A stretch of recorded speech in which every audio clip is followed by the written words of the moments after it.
Good evening. Waiting for others to sign in.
Can you hear me, Steve?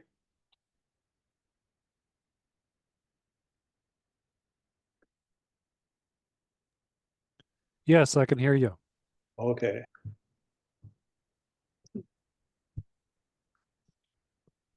So we've got 10 people on the call so far. I think we'll wait a few more minutes and I will have a few announcements and then I'll hand the meeting over to you. Oh, sounds good.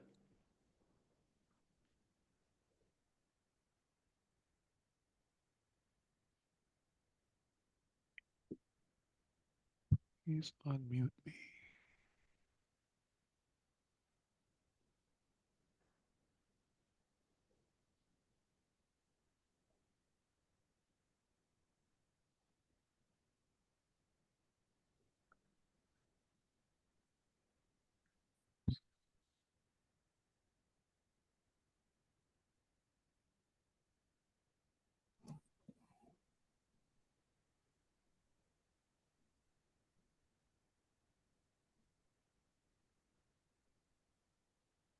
Terry is asking me to unmute her and I don't seem to be able to do that.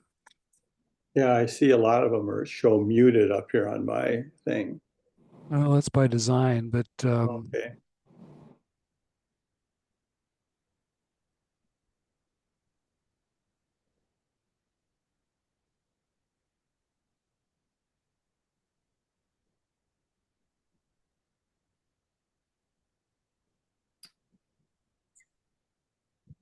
so I'm going to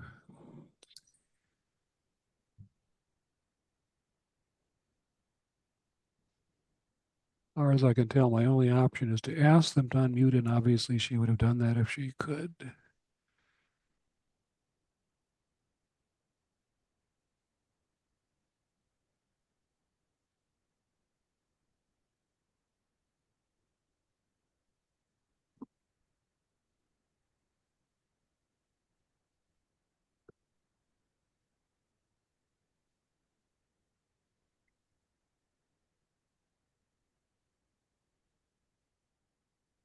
So John can talk to me. Anybody else, can you talk to me?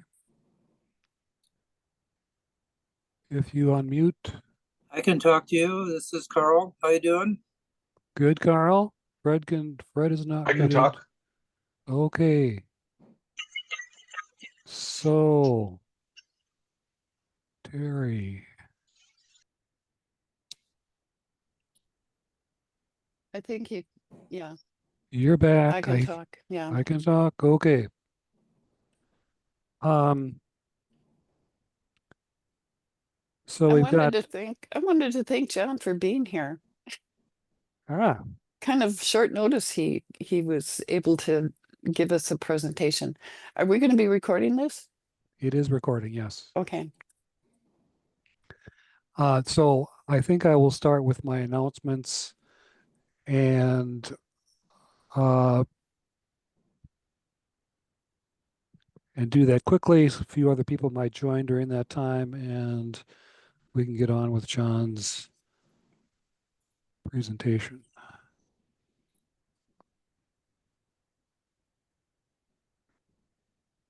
Can you see a PowerPoint? Yes, Yes. we can. Yep. Okay.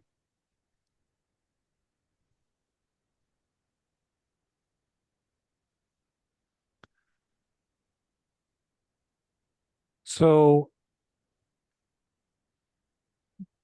wait a minute. Well,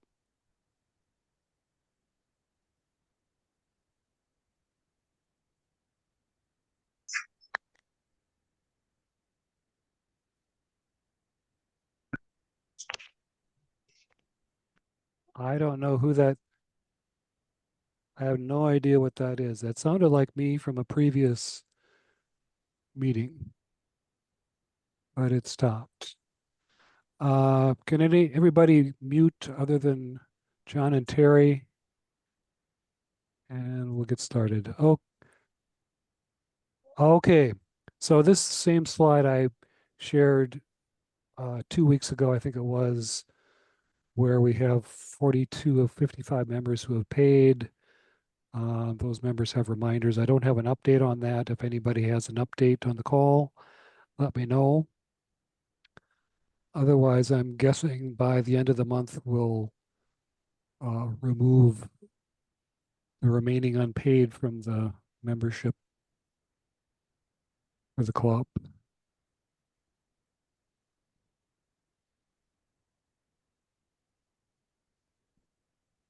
Someone still needs to mute. Someone still needs to mute. There I am again. I have no idea what that is. That's part of the same recording.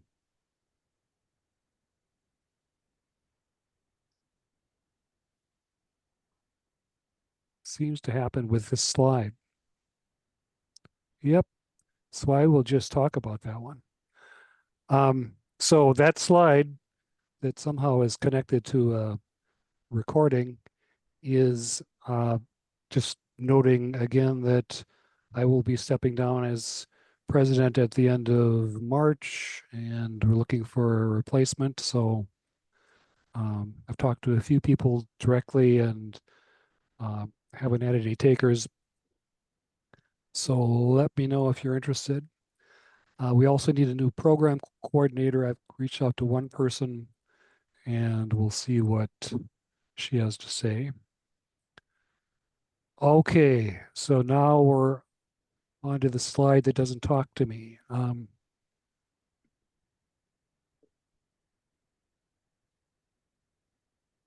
Okay, next salon for this club is April 2nd. Topic is close to home. Deadline is March 13th, so there's some time for that.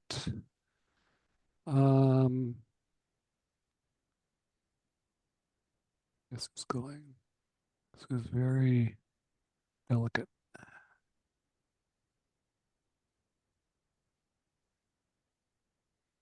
N4C as usual, the deadline is March 10th. And these are the programs that are coming up. My screen just went black. It's back.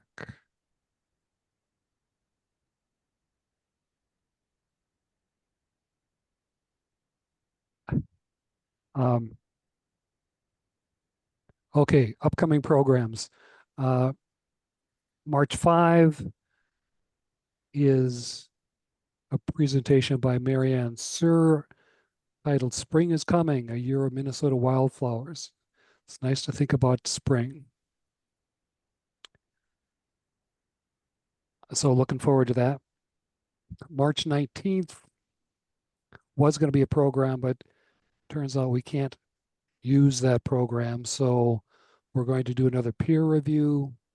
I'll send out a message to everyone requesting submissions. We had a great time the last time we did this, good discussion. That meeting was in person only and went nicely. I might change this to a hybrid meeting, depending on what the weather looks like. Okay, moving on. April 16th is tabletop photography or still lifes by Peggy Boyk. So that should be great.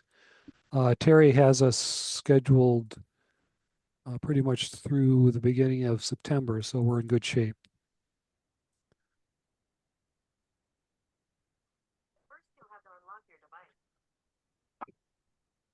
Oh, my phone is talking to me. Okay, yeah, that's it. Ships. And finally, spring break. Same message, April 5, which is coming up. Tony Sweet will be presenting all day. Terry's managing the event. Terry, any more you want to talk about this? Well, we're trying to reach high schools, either teachers or um, somebody who might be, maybe there are, if photography isn't taught at a school, maybe they have a photography club. So maybe there's a teacher or an advisor that we could get in touch with. We really want to try to get students involved, and we're offering a $25 discount. And so far, 100 people have registered and only one student. So this is taking some work to do. And I've had a couple of volunteers making phone calls at high schools. And I'm getting some response, but it hasn't showed up in the being registered yet. Okay. And so, you know, we've got a ways to go. Um, we're going to have Tony Sweet, who is internationally known, and he's going to be a great speaker. And during the lunch hour, we're going to have the Raptors from the University of Minnesota outdoors for photography. And Dave Johnson of National Camera Exchange is setting up a portrait studio. It's going to have a background and lighting, everything you need. All people need to do is bring a camera. And I have one model who will be dressed in World War II costume for that.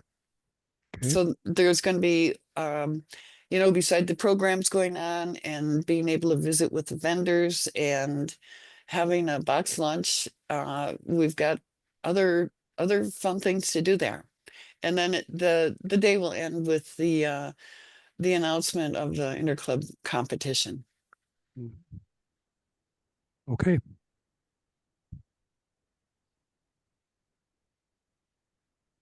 I'm going to turn it over to John at this point, unless there are any other questions. Okay, here I am. Well, you're doing that. Might as well mention that Carl Wagner will be there at spring break. And he'll be asking people to bring cameras or other photo gear that he can give to kids when he teaches his classes. Fabulous.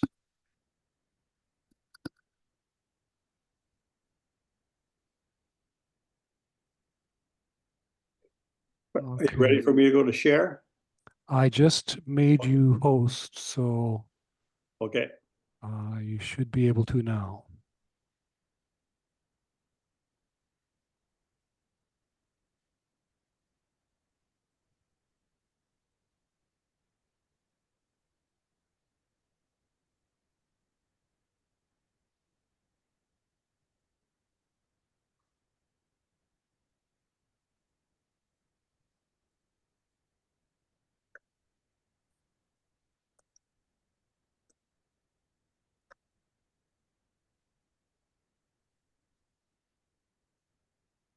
Can everybody see that? Yes. Winter light, winter photography. Yes, great. You got her? Yep. Are we ready? We're ready. Okay, all right, very good. Well, first of all, I want to thank Terry and the Camera Club for inviting me to put on this particular program. So I just have a quick question: is how much time do you want me to stay to? 45 minutes to an hour is plenty. Okay, no, yeah. I mean, your programs are full of information, so we want to get all of that, but and Okay, see your inspiring images, but don't worry about the timing. okay, all right. Very good. Well, again, I want to thank you, everybody, for doing this, and this is my winter program that I do, and it probably is real close to about an hour in length, etc. onto it. And I always like to say winter is probably one of my favorite times to photograph. And the last 2 years, we really have not had a good heavy winter, which is kind of what I like, etc. onto it. And I always think that you get so many unique images during the winter time that you really don't get during other times of the year, etc. onto it. I think you got more environmental things that happen to give you some great opportunities for birds, animals, landscapes, etc. onto it. So then kind of with that, I think a lot of you probably know me, but this is me. And I've been a member of Minnesota Nature Photography Club for over 40 years. I'm probably the second oldest member of the club. That's probably also an age plus time of service. So, but I've been a long time member of that club. I'm still active with that club today. And if you ever want to see some of my other images or what I'm up to, my website's impressionsofnature.net, etc. onto it. I do a lot of photography classes. I taught the Minnesota Landscape Arboretum for over 10 years. And then I've been doing a lot of community ed classes around the Twin Cities. But the last 5 years or so, I've just narrowed down to one area, and that's the Anoka Hennepin, which is very close to my house. So I just didn't like traveling all over the state for a lot of the other classes that I do, etc. onto it. So with that, I've been teaching this class. The first time I put this together was 2014. And this actually was at the Minnesota Landscape Arboretum, the top left image up there. And probably one of the few times that I had my workshop when I did this, I really had winter. And it was probably about 10, 12 below that day. But a fresh snowfall came in.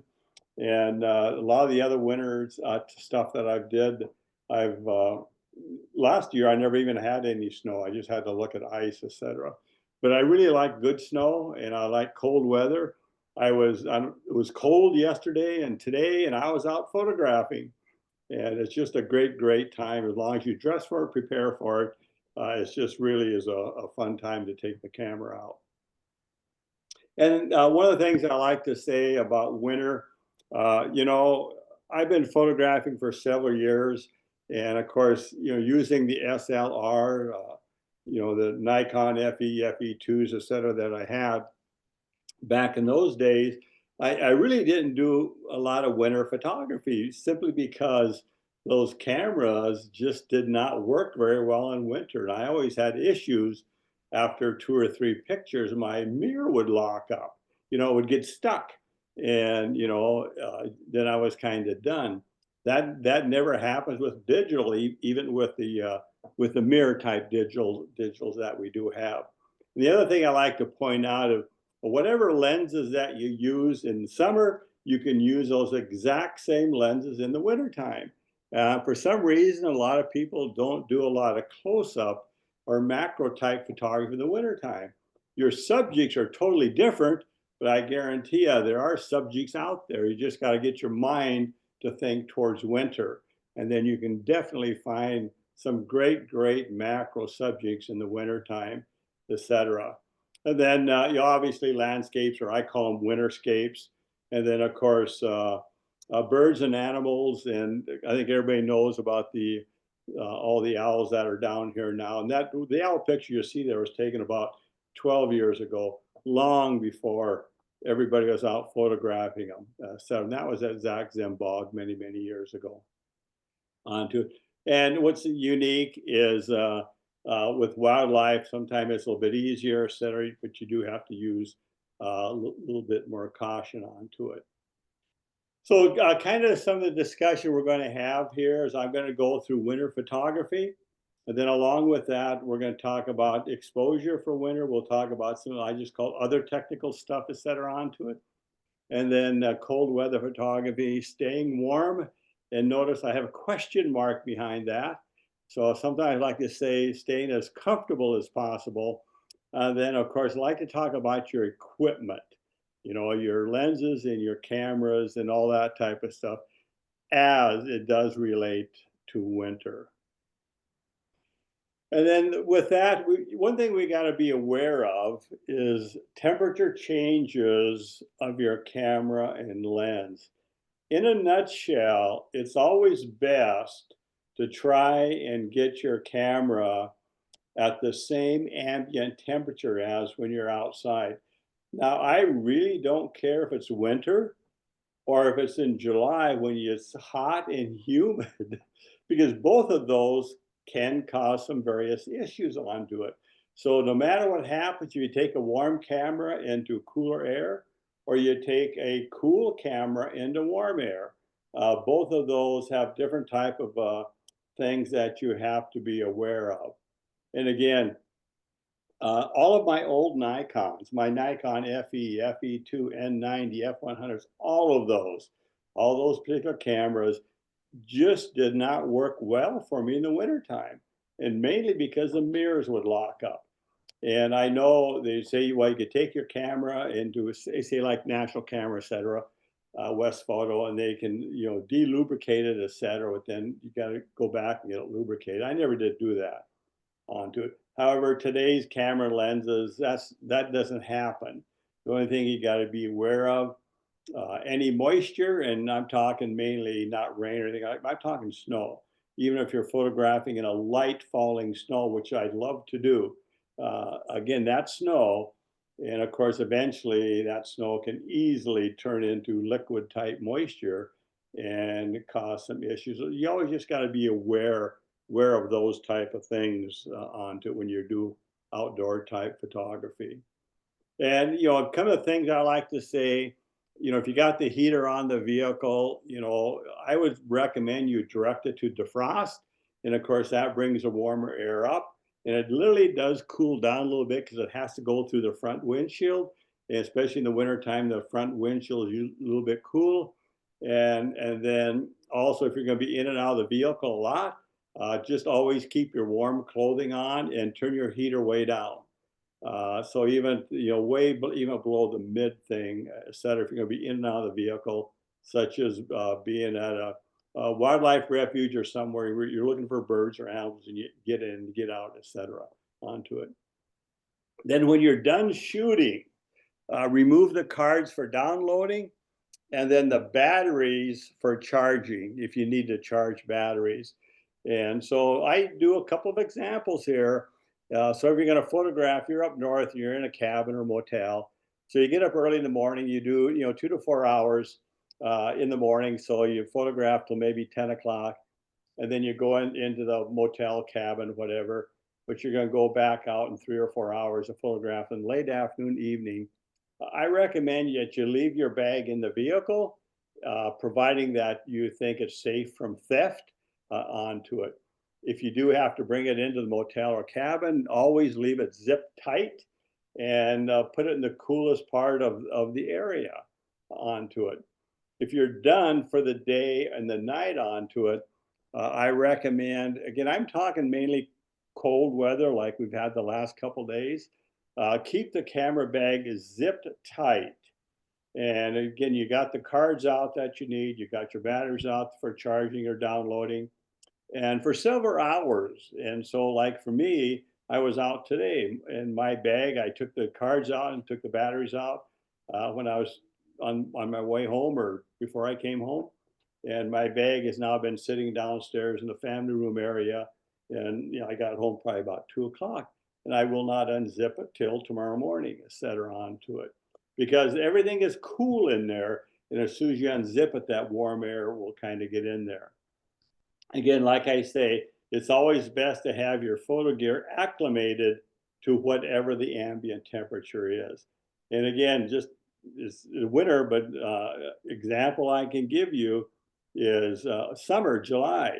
I was going to a Roscoe Prairie to photograph, and so it was hot and humid. So I had the air conditioning on as I'm driving there, and that's, I don't know, hour and 20 minutes away. And so I get to the prairie. It's hot, it's humid, it's sunrise, but it's like 75 degrees and humid. As soon as I unzipped my bag and I took the camera out, whew, the lens totally fogged over. And so I totally missed my sunrise and my sunrise, because it took about 20 minutes for all that fog to go away. And if that does happen to you, you have to let it go away naturally and not to wipe it off. If you wipe it off, you smear the lens, and that will really show on your pictures. So just to talk a little bit about light a little bit. So if we take summer, and I kind of like to use this as an example, and you know, the summertime will put the atmosphere around the earth, and though at noon, say during the summertime, we always call that very direct sunlight or very harsh sunlight. The sun is very, very high in the sky, and so you know, we always look at the reflection from the light, etc. So that's kind of what that shows. So at noon in July, we'd have very harsh light, is the way usually most people will explain it or talk about it. But however, in the summertime, or excuse me, wintertime, same time, noon, that would be the highest the sun will get. So then we look at our light is going to be kind of like this. We go through more atmosphere in the wintertime, even though we have less sunlight than we do in the summer, but the travel of the light through the atmosphere, and that's why we get so many more opportunities for really, really nice light in the wintertime, etc. And so that's basically what it amounts to. The more the light has to travel through our atmosphere, generally the warmer the light's going to be, if there's anything at all into the atmosphere. So this is an example that I like to show. This was taken January 1st at the Landscape Arboretum. That is as high as that sun is going to get for most of December and most of January. We know it moves a little bit, but basically that's about as high as it's going to get. And you can just see that by the long shadows. And this, again, this is a very cold, so the air is very clear onto it. So it's very, very cold, very clear. And but just to show you the long shadows you have at the highest position of the sun in the wintertime. And then same thing, we're myself and Don Tredick and another couple other photographers, we are doing a combination workshop at Cove Point Lodge 3 or 4 years ago. And so we break for lunch, and this is right at noon. And so I took this exactly at noon, 12 o'clock, and you can see you get really a nice picture because of the light. Be hard to, now I know there's no ice in July, but it's a much harder to do, say in July, than you can do in the winter time, etc. So, I photograph, I think in wintertime, sunrise, sunset, before and after that, you can photograph all day long in the wintertime, and you really pretty much have good light all day long. And just a couple of examples.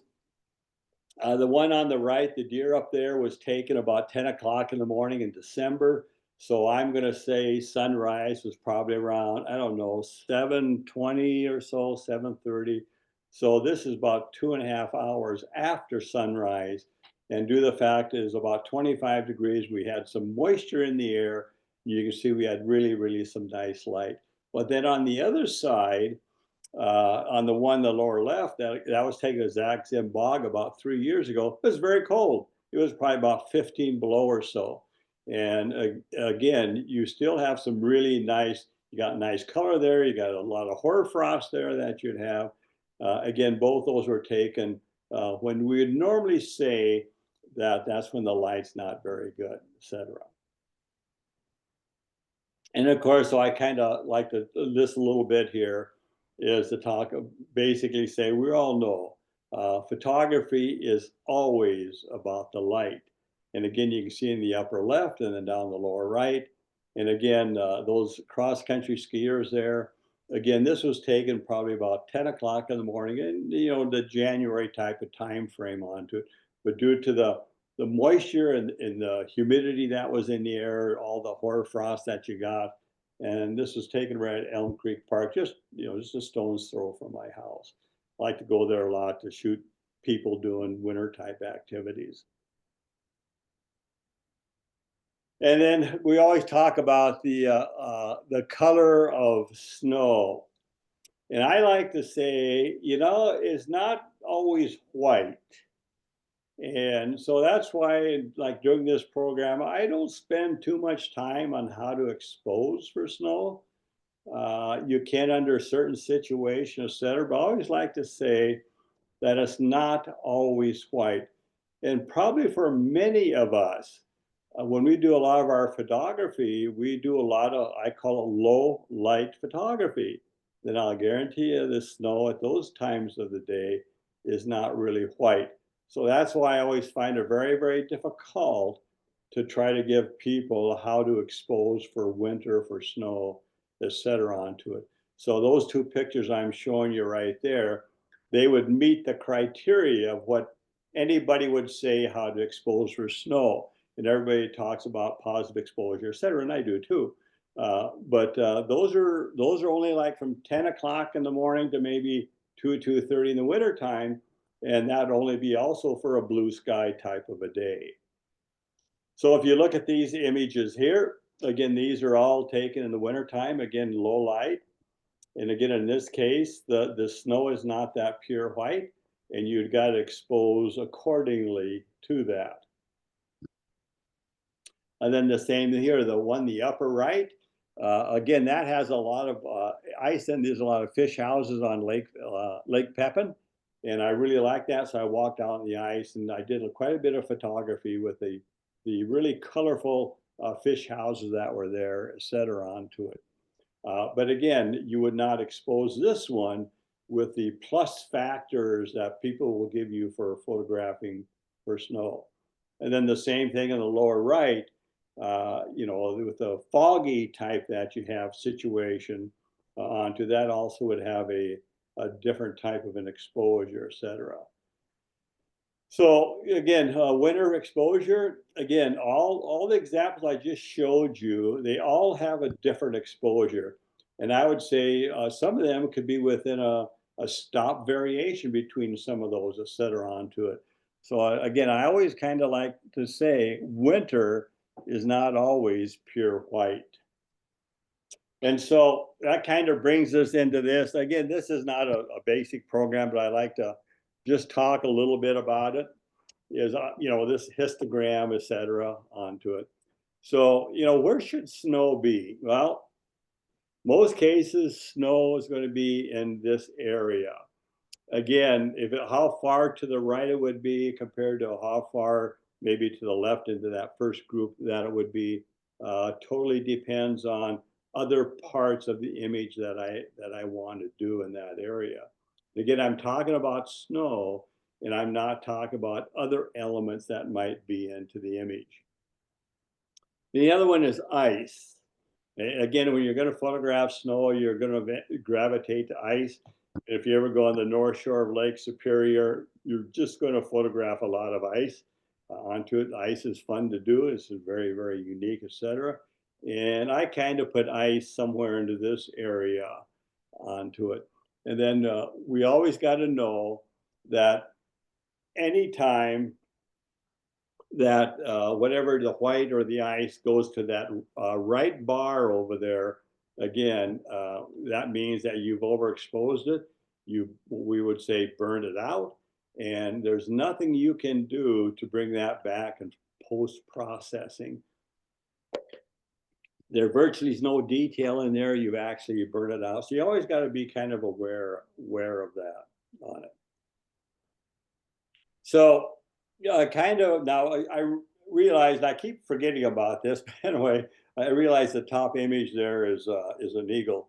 But again, that background, I just happened to be shooting eagles down by Lake Pepin area, and so I had that really great white type of background. So when I'm looking on the back of my camera, if that white is important to me, I don't want to burn it out. So therefore, I always want to have a gap between that right bar, et cetera. And then I know I can work on that into processing. And then the bottom image that I have here is actually showing my processing. And then that was the final part of an image that I took. And that actually is one of my favorite winter images I've ever taken. And it's done very well for me in commercial and also into my camera club, et cetera, onto it. But if you take a look at the histogram during my processing, you can see the gap that you have. Now, when you do the processing, you look on the way on that little histogram there, way on the lower right, you see a little bit that is all the way over to the right, and which means that is burnout. But that's a very, very small portion. And if I would have got that more to the left, then I burn out. The other stuff is too dark.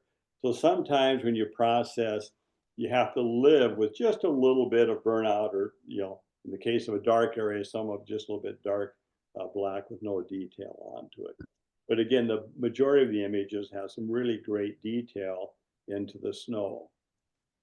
And so just a couple examples. This is what I just took probably early February. I went up in the North Shore, and it was kind of before all the hawks started to come around. I did see 3 of them there. And so I was up there before the big thing and the hawks. I took a couple pictures of them, but I have a lot of hawk image, or I'm sorry, owl, not hawks, owl images. So I concentrated more on my landscape or type of photography on here. So what I'm trying to show you here on the upper right, that basically was the image as I took it. So this would basically would have been my raw, and I just turned it to a JPEG. I put it on there, and then the one below there was my raw file that I processed, and then I'm showing it to you right there the way I took it. And again, if you look at the histogram on the right hand side, again I had that overcast day. And you can kind of see the histogram is a little bit more to the left because I had a cloudy day, so the ice is a little bit darker, et cetera. And then if you look at the other top image there to the left, where I got just a little bit of the sun peeking through, you can kind of see the difference that you have between those two. But both of those have good detail in every part of the ice. They all have good detail. If you're not careful, you burn some of those out, and then you wind up having some overexposed type of things. The other thing I like to point out is all the cameras that we have now. We all know the term blinkies. That's kind of a very generic term, but in your menus, in your manual, most of them are called highlight alert, and that's telling you that you have overexposed this particular image. And so when you do a lot of winter photography, there really are a lot of times that you have to compromise. And a while ago, I remember one photographer, and it was a big name type photographer, basically says, you can't have blinkies, don't ever have any blinkies. And I totally don't believe that, because this area right here had a blinky, was a highlight alert. And if you kind of zoom in, et cetera, there would not be a whole lot of detail there. But had I exposed to get rid of that blinky, then what happens, the rest of the image gets really, really dark. And, the more a histogram moves to the left, then the less data that you have. So, there are times you have to live with a certain area onto it. Now, I perfectly understand you can do HDRs, and all that stuff is available to you also to do that, and then merge all of that together. And I do that. I do some of that. I don't do a lot of it, by the way, but I will do some of that. But anyway, sometimes you got to learn to live with a little bit of a blinky or a little bit of a highlight alert. So again, I'm not going to cover all these metering systems here at all, but you know, those are the basic metering systems that all cameras have. You know, the matrix evaluative, some call that also custom, etc. Kind of depends on the camera. Center weighted, spot metering, partial metering, etc. And basically, what I want to talk about all those is you know, and I will say, I don't think I have varied from matrix metering on my Nikon. I bet for, well, I'm going to say 4 or 5 years. You know, earlier when I was shooting my FEs and FE2s and N90s, I went to spot a lot, and I went center. I used all three of those. But now, because of digital and because I can look on my screen, I just always leave mine on matrix. I don't think it's changed off of that, probably 4 years or so. I do all of my imaging through that, type onto it. However, at the same time, I also look at my scene that's before me, and you know, I'll determine, okay, I think this is going to need some positive, this is going to, whatever it's negative, etc., as I go through it. And then again, with digital, it's nice, you get your best guess and take a picture, evaluate, and then reevaluate, and then reset, and then take another picture, etc. Onto it. But in most cases, a white snow or ice generally is going to require some positive exposure. So if you look at these images, they're all winter. Each one of these had a totally different exposure. And without me looking at the picture here, but the one on the right, my guess, I probably shot that, you know, positive, you know, a lot of hoarfrost, etc. onto probably, I don't know, positive 1 1/3 or so. The one on the upper left, I may have shot that at maybe +1, something like that. The one on the bottom, you know, we'll have a lot of blue sky and a little bit of snow. That was probably even close to EV0. So all three of those are winter, and all three of those have a totally different exposure on it. And again, this little thing is, you know, you probably well, yeah, any professional photographer should never say that. You know, the major benefit of digital photography, you know, I really say, and I don't care who the photographer is, I don't care how big a name he or she has, but you're always, that first time you take your first image, you're taking your best guess. And then you take the picture, you evaluate, and then if you have to, you recalculate and you take another picture. And I would say that's what every photographer does. Again, the key is the more you photograph, the better you are. And then your guessing is a whole lot better than somebody that's just starting out. So you know, that's what you do. You look at the scene before you, you understand all of the tones, and then you take your best guess and you take a picture. You say, you know, I need to stop down 1/3 of a stop. I need to open up another 1/3 of a stop, etc. And that's what's so great about digital photography. Second shot, you should be spot on. Now, when it comes into wildlife, it does it. A lot of things are different on here because we got a lot of the white snow, etc. And it's kind of critical when you do this. You got to really reach a compromise, because something like this is, you don't want to really burn out the snow. So you got to look at this. And this is where, you know, anybody that goes into wildlife photography and you get a snowy, I tell people you got to really practice shoot, because you might have one shot, that bird is gone and that animal is running away, etc. So example like this, what I would tell people, if you look at the trees behind that deer, that's the same tone as the deer. So just shoot that, and then you got your exposure set pretty well. So when that animal comes around, you see it. You know, take the picture. You might be 1/3 of a stop off or so, but you got enough room in digital processing to take care of that, etc. onto it. But you really don't want a scene like this. You don't want to burn out the snow. So again, like just like I say, after a couple of images, review results on the histogram and or blinkies, etc. And again, I like to say there really is not a hard, fast rule for winter photography. Expose for the scene or the image that is right before you. Again, I'm not going to get into white balance here a little bit, but just to say simply that obviously we know what white balance is, et cetera, onto it. And especially when it comes to winter, et cetera, I don't use any auto white balance ever. Well, I take it back. I do for indoor photography, but all my outdoor photography, I actually choose my white balance. And obviously I use sunny or cloudy the most. If I do any night photography, then I usually use fluorescent, et cetera, but I use sunlight or cloudy. But again, I will tweak it in post-processing onto it. So here's an example. Again, I took this when we had a nice winter up in the North Shore, probably about 4 or 5 years ago. And all I did on this is I just changed the white balance on my camera. So the upper left is daylight sunny, and then the right-hand side there is daylight cloudy, and then the fluorescent one is puts in some blue. And so you want to think as you go into the daylight area, daylight cloudy, daylight to shade, always puts in yellow. So from sunny to cloudy, a little yellow, and shade a whole lot more yellow.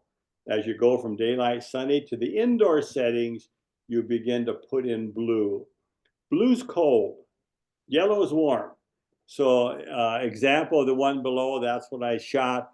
My final image was probably right around 4,500 Kelvin. Daylight sunny is about 5,500 Kelvin. And so I cooled it down a little bit to put just a tad bit of blue into it because blue is cold. And so again, fresh white snow, blue sky, I will always shoot daylight sunny. However, once that sun gets low like this for a sunrise or a sunset, then I almost always am shooting cloudy because that puts in yellow, it warms it up a little bit. And so even though it does put a little bit of yellow in the snow, but that's okay. That's the color of the light at that time. And then same thing here, daylight cloudy. Again, I understand if I happen to accidentally shoot this at daylight sunny, I know I can fix that in post-processing also, because I do shoot raw. But again, I like to be more precise when I'm out in the field. That's the old school me doing that. And then, once that sun goes down or before the sun comes up, and then my white balance might go to sunny because that puts in blue. That will enhance your twilight colors. And then again, for my winter landscapes, I try as much as possible 3-dimensional images. And again, the majority of my landscape photography is at f11. And occasionally I'll go to f16. Rarely, but I might once in a while go to f22. But I'd say 85% of my landscape photography is f11. And then they talk about hyperfocal distance. I like to be much quicker. So I generally, my focus point when I do landscape, I just go about a third away into the frame, and that's where I focus. And then when you do that, you should be able to bring the hyperfocal distance of your foreground, which in this case is the lighthouse, then all the way to your foreground, et cetera here. And this actually was being one of our workshops we were doing at Cove Point Lodge when we went here. And I remember one of the gal coming to me, she says, and she was coming to me, she was so upset because all her foreground was out of focus. And she was shooting at f11 to kind of what she was doing, she was focusing on the lighthouse. And she had a composition similar to what I'm doing right here. I said, no, you can't do that.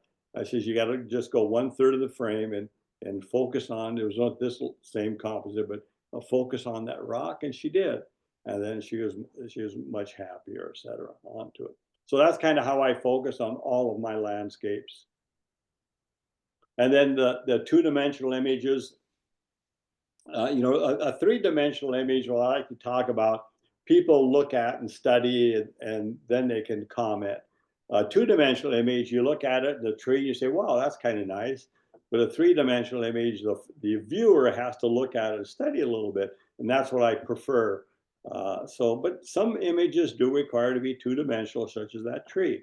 That's my subject. There's really no landscape there at all to speak of, so I just zoomed in on that, and I just show the tree of two-dimensional.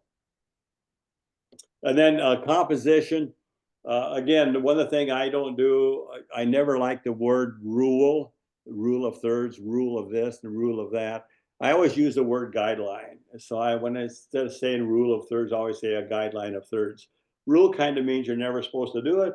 Guideline means, well, you can do it, but you can also switch away from it. So, you know, this is kind of the rule that we have here, kind of how I compose for this. And then you can see the top two, I followed all the guidelines there, but then you look at the bottom one and say, oh, wait a minute, that is right in the halfway through the frame, the horizon is there. But again, that's kind of what I wanted to do. I liked how the clouds were formed, how they shaped the V. Then if you kind of look how the rocks are, etc., they kind of have a joining point there. So again, that was on purpose. And again, I don't think that's a salon quality image by any chance at all, but it's just a winter image that I did like. But if you look at this one, I think this is a salon quality image for my camera club if I wanted to put it in. And again, I put the horizon there right 50-50. Again, that was my choice. I wanted to do that. I like the pancake ice there. I didn't want to cheat any of that. And at the same time, I want all those wispy clouds above the lake smoke that they call right there, et cetera, onto it. So again, I put the horizon right in the middle. And I know if I ever put this in my camera club or something, a judge would comment on that. But again, that was what I chose to do. The other thing about this is to be safe.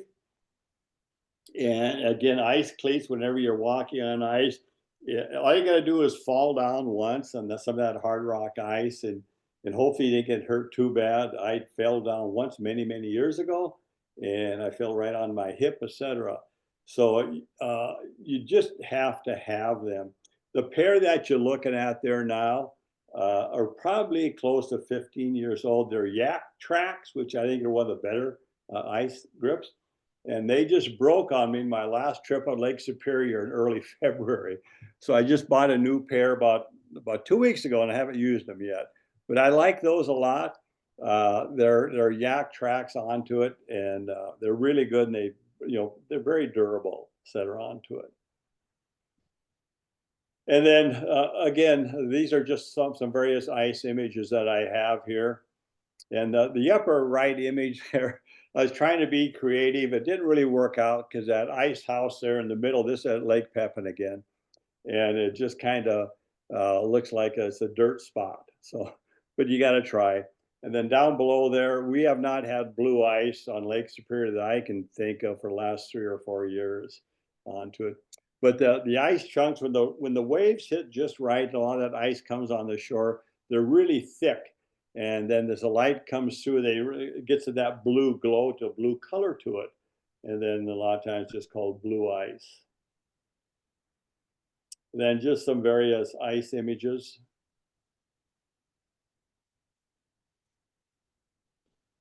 And then the pancake ice, etc. A lot of the bays will have pancake ice. It doesn't, we don't get the cold that we used to have onto it. And so, but a lot of the bays will still get that.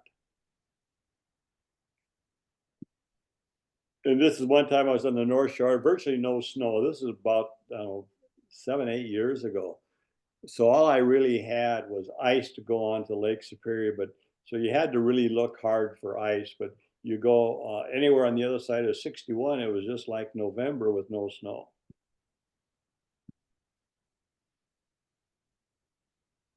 And of all times I enjoy photographing the moon, it's always in the wintertime. And I love to photograph the moon over prairies in the wintertime. If there's any amount of snow cover, the reflection of the moon off the snow.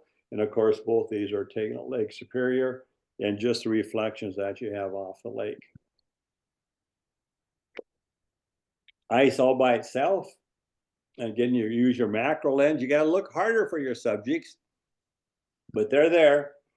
And a lot of times the hoarfrost, this case of pine cones, the hoarfrost on the crab apples, and again, just snow collecting on the crab apples. And then the cold temperatures, humidity in the air, and calm winds. You get, they got hoarfrost, rime frost. They all look the same, but I guess they're caused by two different things. And then a lot of times I like to look for color in a white landscape, and that actually is snow on the trees from really a all night snow and very light, no wind, and it just collected on the trees. And doing black and white into your winter landscape, especially when you have no clouds. Those dull gray clouds can work good for doing black and white photography. And here's an example here. I just took this not too long ago, and one of the few times that I had this a little bit. And I love some oak tree. I love the snags, the snarls, how they go in and around, etc. Then all the snow collected on this. Again, just a little ways from the house. Trumpeter swan, black and white. Cedar roots. And then wildlife photography. And again, a couple of good things about winter wildlife. A lot of times the animals and birds are a little more tolerable for you. And again, you can get some really, really great pictures in snowy landscapes with these birds and animals onto it. The only thing I really recommend is you got to use some caution with that. Wintering birds, cardinals and a lot of the birds stay here all winter long. They make a great subjects. Early arrivals, red-winged blackbirds, the males always come back first. And this was at Wood Lake Nature Center. And we just had a light snow. This was, I think early April maybe. And I knew the red wings were back. And so I just, went there early in the morning, and I had snow on the cattails, etc. And the red wings, the females had not arrived yet, but they're still doing their calling, territorial calling. And then I do use blinds when I do pheasants. And if you ever look at my website, you'll see every pheasant picture I've taken there. I should say 99% of them were all taken out of my winter photo blind on private land, a little ways from my house. And then the other thing to try to be a little creative is, if you give a faster shutter speed, the snowflakes will be actually dots like you see in the right hand side. But be creative. You can maybe lower ISO a little bit or something, or go to f11 like I did here. And I did this purposely at a 40th of a second to get the streaks, the snow streaks instead of just the dots, etc. onto it. The snow streaks works good, but it doesn't work very well in heavy snowfall. So a very light snowfall like you see on the right-hand side. And then feeding wildlife, I put a question mark around there. I don't feed wildlife. Exception is I do photograph all my pheasants on private land in a place just a little ways from Maple Grove. And so I do throw some corn out there for the pheasants to come in. In fact, if you look just to the right of the rooster there, you actually see probably 2 or 3 little pieces of corn there. That's the only place that I do it. I set up a blind, and I'm in a cornfield or into a field where there's a lot of prairie type grasses. And then I do put out some corn there. But they are still the hardest game bird to get pictures of. I don't care if you feed them or not. They are just a really, really wary bird. And these birds have never, ever been hunted except by coyotes and fox. But they are still very, very wary onto it. They're really hard to get good pictures of. And again, I like to mention to people that winter is always a stressful time for all wildlife. So always be conscious of that. And I was out to the river today, yesterday and today. And so if you want anywhere there's open water in Minnesota, you will find waterfowl. And so I just on the right-hand side, Mississippi River in Monticello used to be called Swan Park. I wouldn't waste your time there anymore because Jim and Sheila are both passed away, and they used the ones that used to feed the waterfowl there. So there's no swans there to speak of. But Veterans Park, Shakopee, that's where I go a lot. Black Dog Power Plant, St. Croix River in Hudson, Wisconsin, Colville Park, Reed's Landing, Wabasha. So there's a lot of places to go. Where there's open water in Minnesota, there will be waterfowl there. Falling snow, be sure it's safe to travel, protect your equipment. Look for contrast, dark subject, white snow, and then exposure. Again, we talked a little bit about shutter speeds, how to get slow white streaks or snowflakes. And again, one of my best pheasant pictures, I actually love the position of the rooster. I love the lift leg, but unfortunately there was a snowflake right there in the eye. But one of the reasons of shooting that time 10 frames per second, or my camera now 20 frames per second, is that snowflake eventually leaves. However, I love the position of this bird so much better because of the leg. But this is still okay, but eventually the snowflake goes away. Tracks, I do a lot of track photography. I'm just showing you a couple there, but coyote tracks, I go up in the North Shore, I look for wolf tracks, I look for moose tracks. I take those pictures. Believe it or not, I have sold this picture, the one on the right, the coyote track, I bet 3 or 4 times. On a lot of people, how do you know it's a coyote? Well, I could tell by the track, but in all fairness, I actually seen the coyote walk across, this is a lake, walk across this lake. And then winter light, you'll never pass up a good, unique photo opportunity. Civil twilight, the hues of the earth. And again, there's my lone tree. This tree, by the way, is no longer there, but the branch on the right-hand side broke off. This is really, really a fun tree to photograph. I took many, many pictures of it, but now kind of split in half. Image of people.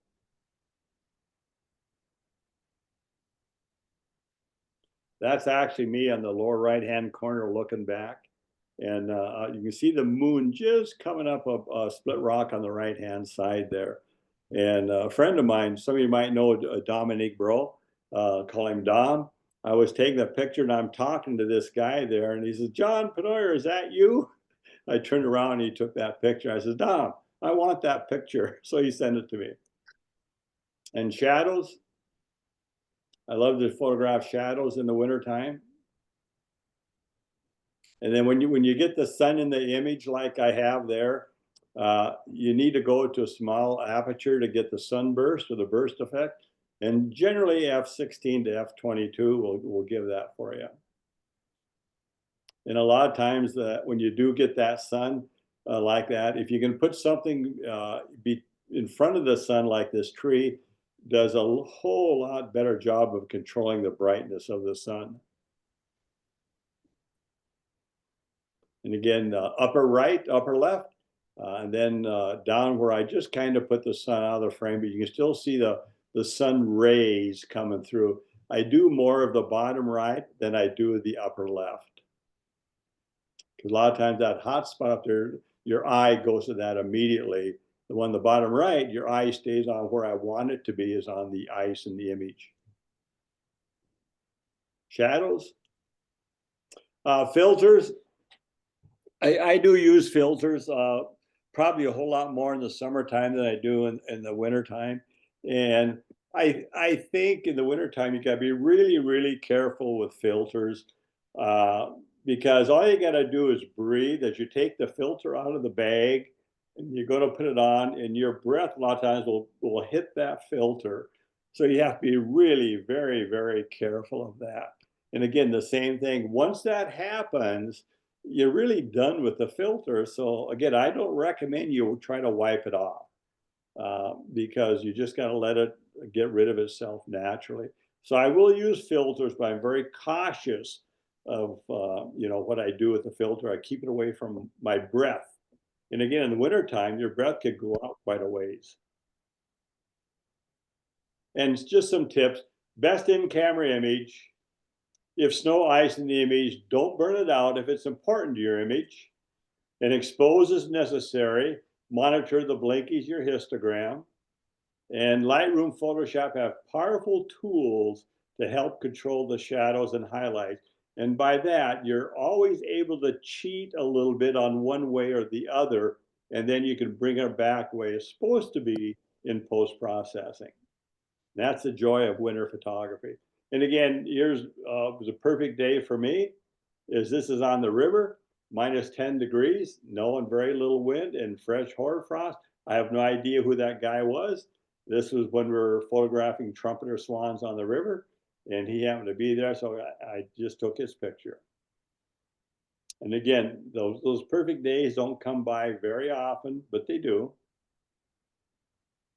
And then to kind of finish up just a little bit here, I like to talk about your camera equipment and then how to dress. And when I sit on the river or I go down to Shakopee, I always bring that little chair with me, and to keep your hind end off of the boardwalk or the snow, etc., onto it, and allows me to still get very low. And then for the head, neck, I keep that covered. My hands and fingers, feet and toes. I dress in layers, etc. And I cannot overemphasize use those chemical packs. I use only the hand ones. I've tried those in your boots. I don't like them, so I never use those onto it. And basically, I say dress appropriately for the temperature and your method of photography. And again, when you can't feel your fingers and toes, it's time to quit and get somewhere where it's warm. And again, I use, those are my 3 pairs of boots. I use mainly the 2 on the right. My general snow boots, which I use 90% of the time. My Cabela ice boots, I used to use a lot when I go down the river and just sit for the swans, but we haven't done that in a long time. And then the chemical hand warmers. The one on the mittens on the right is my go-to mitt. And the top part, the little mega warmer, fits right into the pocket there. When I present this class in person, I show people that. And that actually is where you buy at Cabela's, a hunting store. That actually is a type of mitt for hunting. And then when it's really cold, I have the big old mittens there, and then the little heavier type of mitten that I go on there. In this case, I do have to take my hand out, etc. And again, we talked about the cleats.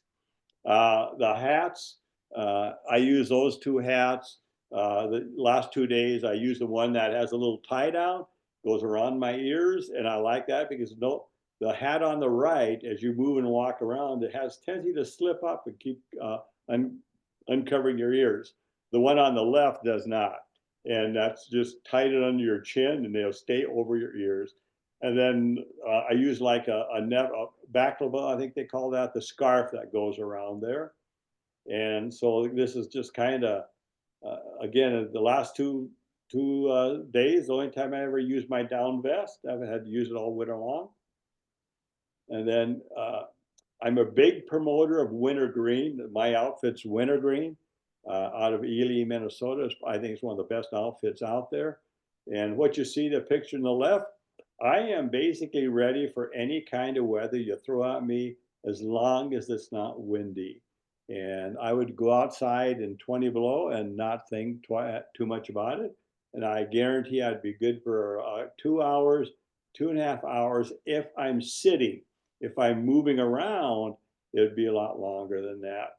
And of course, I want everybody to know that I always tie my boots also when I go out. There, my boots are untied. There's a lot of good mittens that are out there. This is one of them. They call it the heat layer system. There's another good pair out there. I don't have any of these. However, if I was 15, 20 years younger, I probably guarantee I would have a pair of these. I've heard a lot of good reports of these, and then the other part, snow mittens. And again, wasn't too long ago, my wife and I went dog sledding, and we went with Wintergreen Outfitters, and we were out there. It was 4 days, 5 nights and 4 days. The warmest it got was 10 below zero. You wake up in the morning, it was 30 below. I was more worried about my car starting because it was set idle there for those 5 days. But again, first of all, dog sledding is a lot of work. So you were always moving around, etc. But we are dressed properly. And not once did we ever say we are cold because we were dressed for it. And I did photography, but you're minimal what you can do. I got a lot of pictures of the back end of the dogs.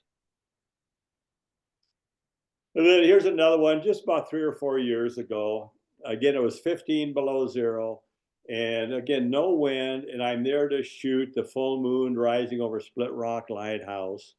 And again, I was dressed properly, and it was just a great, great time to be on the ice outdoor photographing. And I got some pretty good pictures of the lighthouse in the full moon.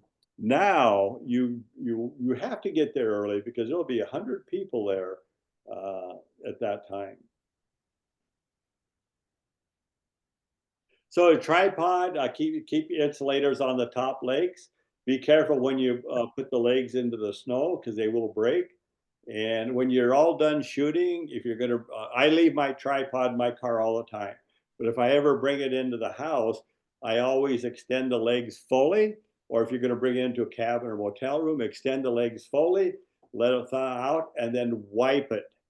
Wipe it down. If you don't wipe it down, then you go back out in the car tomorrow morning, what will happen, the moisture that's there will freeze, and lo and behold, you won't be able to extend your tripod legs anymore.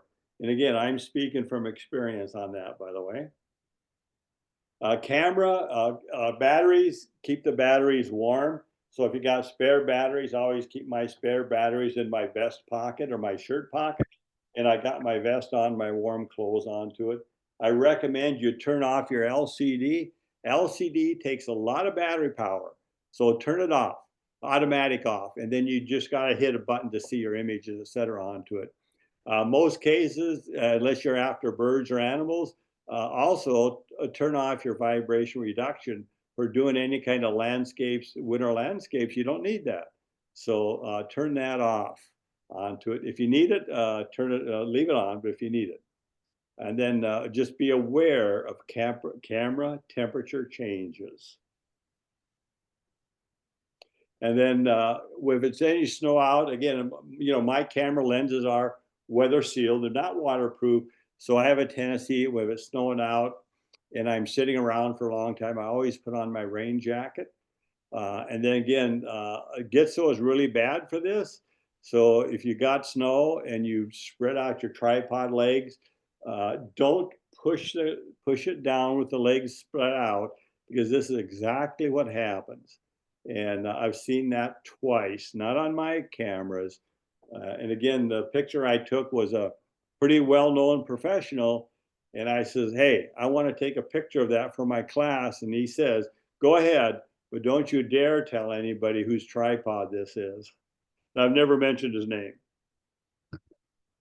And again, winter in Minnesota can be very fickle. Make the use of your opportunities, dress appropriately, and then really have some fun in cold weather. Again, there's a lot of neat things that you can do. I absolutely love prairie grasses in the winter time because they get that gold hue to them. So if you got a prairie close to you with big blue stem or Indian grass, and you get a nice fresh snowfall, you might be surprised at the opportunities that are there. You don't have to go to Lake Superior for some good winter images. Again, think small. A lot of phenomena happens in cold. Now, when you get those, by the way, it's very cold. This case was about 20 below. My wife and I were snowshoeing up in the Ely area a few years ago. Very, very cold, but you get the halos and a lot of the neat stuff. Those are ice crystals that go around the sun. look up. And again, you don't have to go very far for a good winter photography. Both of these images that you see here are within probably 3 miles of my house, if not closer.